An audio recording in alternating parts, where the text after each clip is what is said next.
Hey guys, so we're on an adventure today on a random Thursday. We're in Bernard. This is the driver and the navigator. We're going to check out a road that's definitely closed because it's Utah, and it's at we're at 4,800 feet.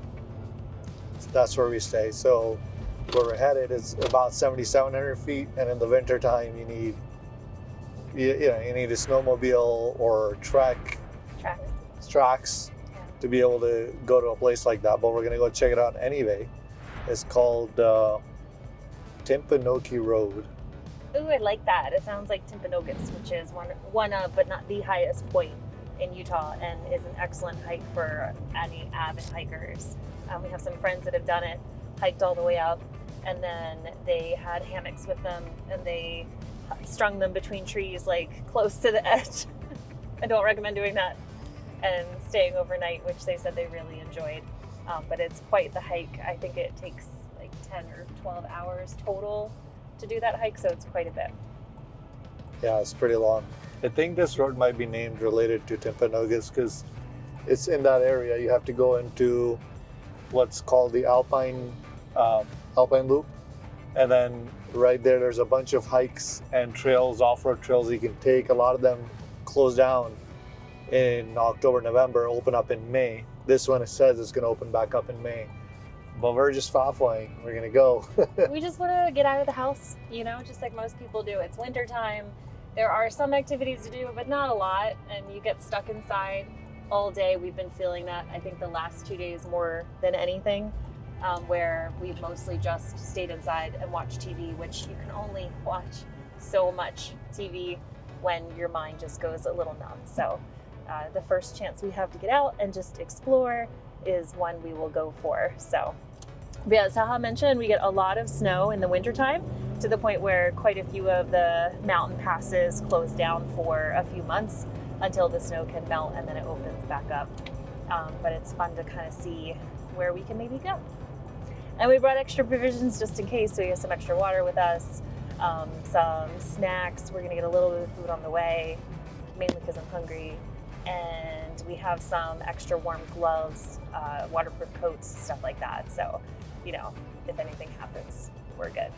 Our first adventurous stop is 7-Eleven for some gas, because it's the closest gas station to our house. And good old Bernard is a beast, but he gets very few miles to the gallon, so we have to fill him up before we hit the road officially. And takes premium gas because of the new engine. Of course he does. He's high maintenance, that's what we like to say. He's expensive. Fun fact while we wait for Taha to fill up the gas tank. So I mentioned that we've been inside for the last couple days watching a lot of TV, and it's getting boring because we just need something else to do. So usually, especially the last 2 days, it's been snowing up in the mountains, so we would normally go snowboarding. But we can't right now, and that's because the last time we went snowboarding, it was a bright sunny day, and it was just a little bit of slush, and then ice right underneath of it as we were snowboarding the mountain, which is normally fine, but we were in a little bit of a rush. We got up there late, and we knew we had just enough time to take about maybe 3 different lifts and do the runs on the mountain that we really wanted to, and that was about it. So we were rushing a little bit because some of the lifts close a little bit earlier than the main lifts at the bottom of the mountain. So rushing, and I don't love conditions like that. I love going on sunny days, but I don't love when there's just a little bit of snow on top and then you could just feel the ice underneath, because I tend to slide out, and that's exactly what I did multiple times. Probably maybe 7 or 8 times I fell on my butt and I bruised my butt bone or my tailbone, which is not fun. I have done it before, and it's not too bad this time, but they take a really long time to heal for that bruise and that pain to go away. And the most annoying part about it is that when you bruise your tailbone, you're sitting a lot of the day unless you happen to have some activity to do. And also when you're healing a bruised tailbone, you shouldn't be running, things like that. So it's kind of hard to find some alternative activities. So today we're going for a ride, which will be fun. Okay, so here's our next update as we make our progress towards our adventure to see what we can find. We have stopped at Starbucks and gotten hot chocolates because why not? And now we are making our way towards the canyon. This is American Fork Canyon. Give you a little peeky view. Look at that. That looks great. It's raining and it's going between like icy rain and just wet rain.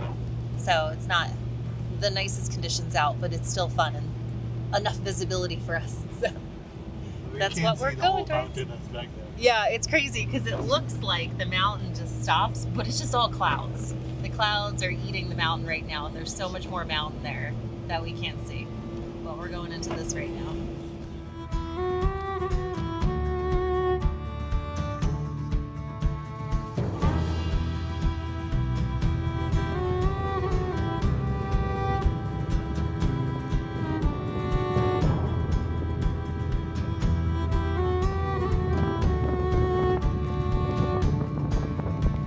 Back down American Fork Canyon now because it's snowing pretty heavily.